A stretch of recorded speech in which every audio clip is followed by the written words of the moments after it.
Bonjour à tous et bienvenue sur la chaîne Cryptomatique, je suis Riansu et aujourd'hui on va se retrouver pour une nouvelle vidéo sur l'école de Wallet. Comme d'habitude, on parle des fondamentaux de la crypto-monnaie pour vous initier dans ce monde. Mais avant de commencer cette nouvelle vidéo, j'aimerais vous inviter à vous abonner à la chaîne si vous débutez tout justement dans le mode de la crypto-monnaie. Par contre, pour les plus avancés ou les plus curieux, vous pouvez vous abonner à notre autre chaîne du nom de cryptorobin.fr. N'oubliez pas de vous y abonner et de rester notifié pour rester à jour sur tout ce qui bouge dans le domaine de la crypto-monnaie. Donc comme je viens de l'expliquer, dans cette nouvelle vidéo, nous allons expliquer ce que sont les cols de wallet et comment ils fonctionnent. Nous parlerons également des types de cols de wallet disponibles actuellement et de leurs avantages et inconvénients. Tout de suite, on commence par la définition. Alors, il faut savoir que les crypto-wallets sont des outils qui gardent des clés privées, c'est-à-dire des mots de passe qui vous permettent d'accéder à vos crypto-monnaies. En fait, ils ne conservent pas de crypto-monnaies car celles-ci sont toujours conservées dans une blockchain. Au lieu de cela, ils protègent les clés cryptographiques nécessaires pour accéder à vos actifs de crypto-monnaie et effectuer des transactions. Vous pouvez les considérer comme un compte bancaire pour vos propres crypto-monnaies, mais sans intermédiaire. Les portefeuilles crypto sont généralement classés comme des cold ou des hot wallets. La principale différence entre les deux est bien que les cold wallets ne sont pas connectés à Internet, alors que les hot wallets le sont. Donc plus concrètement, un cold wallet, c'est un portefeuille de crypto-monnaie hors ligne qui stocke les adresses et les clés privées des utilisateurs. C'est pourquoi il est défini comme un stockage à froid. Les cold wallets sont considérés comme plus sûrs que les hot wallets car les clés d'accès sont stockées de manière physiquement isolée sur un périphérique matériel qui est non connecté à Internet. Il fonctionne avec un logiciel de portefeuille compatible qui se connecte à Internet uniquement lorsque l'utilisateur souhaite utiliser des crypto-monnaies. Maintenant, parlons des différents types de cold wallet et leur fonctionnement. Les cold wallets les plus courants sont les hardware wallets et les paper wallets. Un hardware wallet utilise un support physique, généralement une clé USB, pour stocker des clés privées.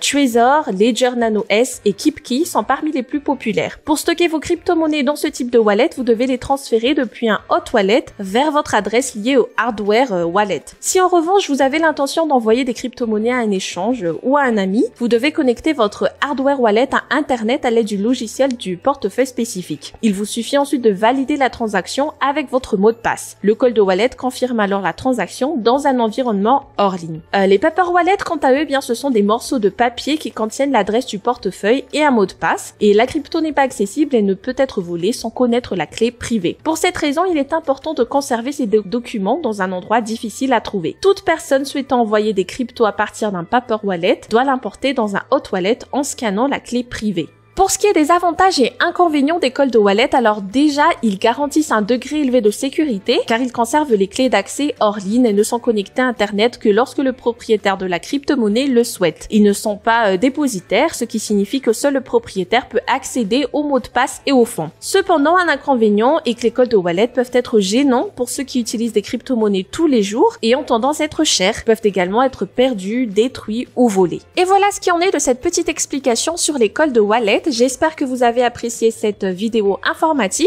et si vous avez des questions sur le sujet, n'hésitez pas à nous laisser des commentaires, nous serons ravis de y répondre. D'ailleurs, on aimerait savoir quel autre type de contenu vous aiderait à mieux comprendre le concept de la crypto-monnaie. N'oubliez pas de vous abonner à la chaîne et d'activer la petite cloche pour être notifié à chaque sortie d'une nouvelle vidéo. À très bientôt!